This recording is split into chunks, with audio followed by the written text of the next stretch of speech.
Hello everyone. Today I'm going to talk about how to make use of Redfish interface emulator. The use of Redfish interface emulator is to address the problem that we are facing currently with PCAT and BAF development and testing. Currently, for PCAT and BAF development and testing, we are making use of real hardware to develop the functionality of these two tools. And we all know the PCAT and BAF make use of the real hardware and it use Redfish API to get the data. These data are used to control the system, the real hardware.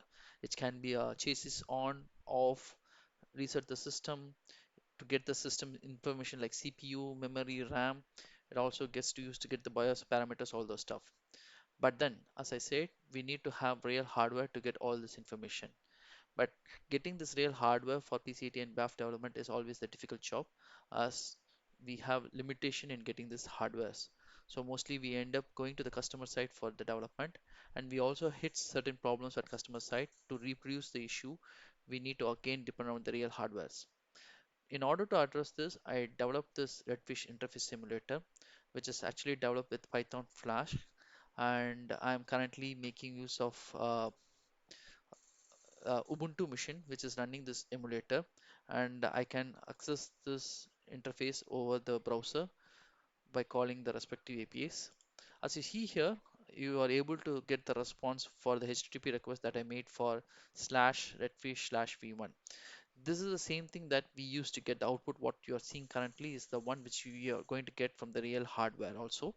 So in order to show that, I am going to connect to the real hardware. Currently, whatever you are seeing is I'm connected to the Nokia airframe hardware, and this is the IP address of this real hardware, 10.6.129.147.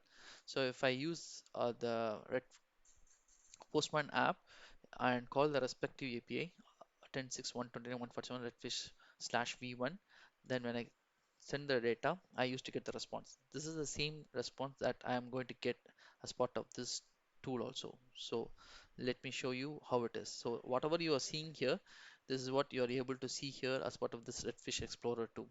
So to go in order to go more detail, let me get into the systems. Then once you go into the system, you can see this output. And again, I'm going to show this what is going to be there with real hardware.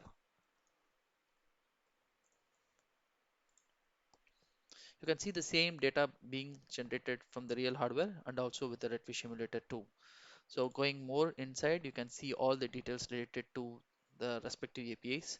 Uh, what you can see in the top is actual URL, and what you're seeing beneath is the actual data that we get as part of the response. So if I go for the BIOS, you can see all the BIOS parameter that has been enabled or disabled or whatever it is set in the system currently is what we used to get it here. And the same thing is also we used to get in the system too with the real hardware. So I'm trying to emulate what content that we used to get as part of this real hardware, as part of this emulated hardware, emulated Redfish emulator 2 here. Saying that currently, this is supporting both HTTP S and HTTP. So since we know PCT and BAF is always going for HTTPS, I need to change my protocol to support HTTPS. So I'm going to stop the simulator and then change the configuration to support HTTPS. So once I say enable for HTTPS, this emulator right now listen for HTTPS protocol for Redfish. So instead of instead of real hardware, I'm going to give now local host. And currently, my emulator is running on port number 5000. So when I just say this, I should be able to see the same data. Okay, let me see this.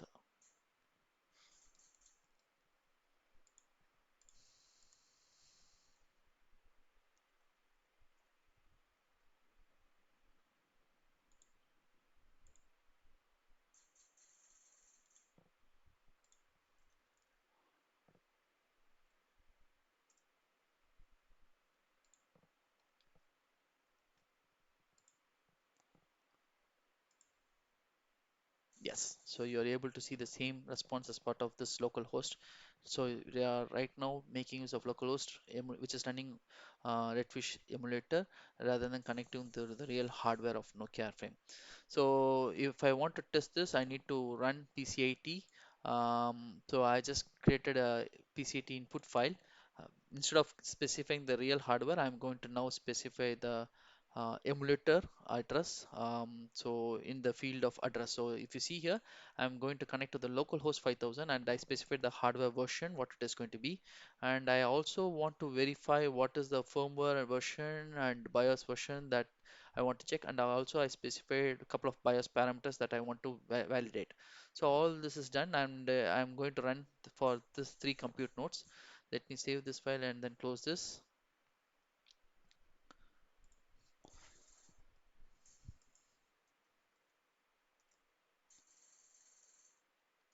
So if you ask me what are the functionality that has been can be used to test this, almost we are covering almost all the functionalities of PCT test cases as part of this Redfish API emulator right now.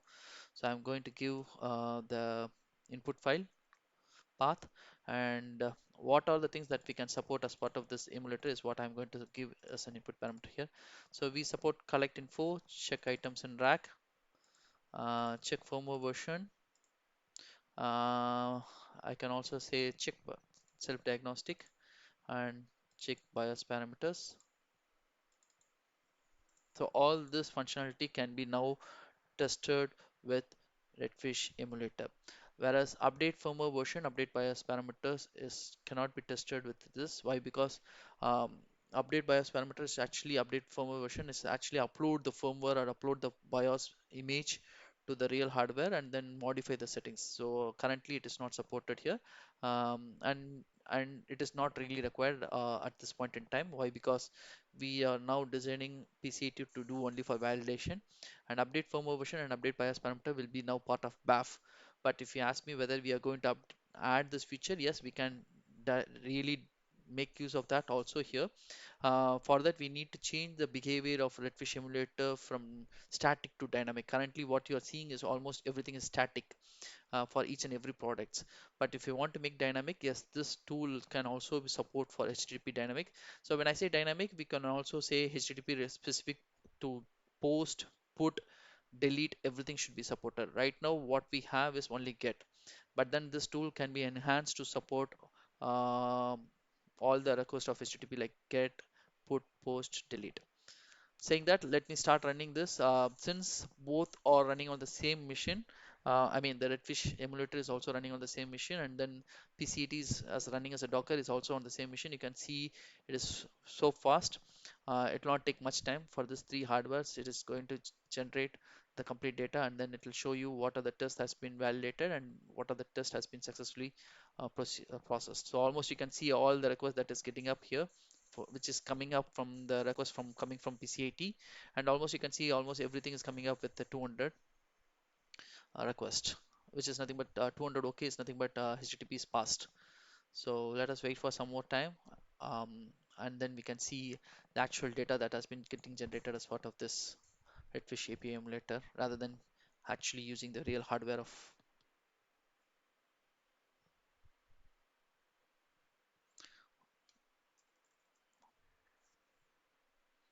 So almost I think the test is done. It is trying to generate the report for this. Once that is done, then probably we will be in good time to go and see the actual result.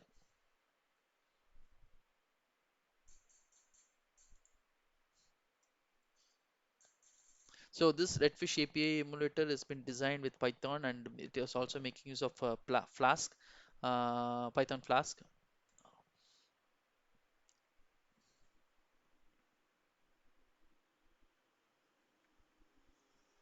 So it's done. So it is right now generating the report.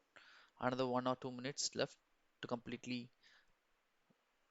just testing functionality. Yes, it is done. Let us go and see the report. Sorry, let me open with web page.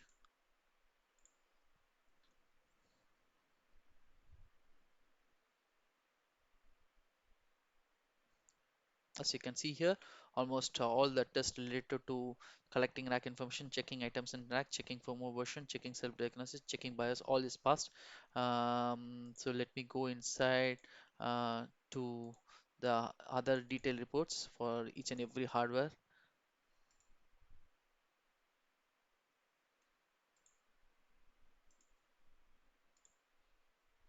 You can see here checking items and rack is all passed. Checking firmware version is passed. Checking self-diagnostics is almost passed. Everything is passed. And we also have checking bias parameter that is also passed. So now we need to enhance this tool to support multiple products and multiple models of the products. Currently the way that I design right now is to support only one product statically. But once we enhance this tool to support multiple products and models, then we no need to have real hardware, and we can discuss on how we can enhance this emulator to support this product, to support multiple products. Thank you for watching this video. Have a nice day. Cheers.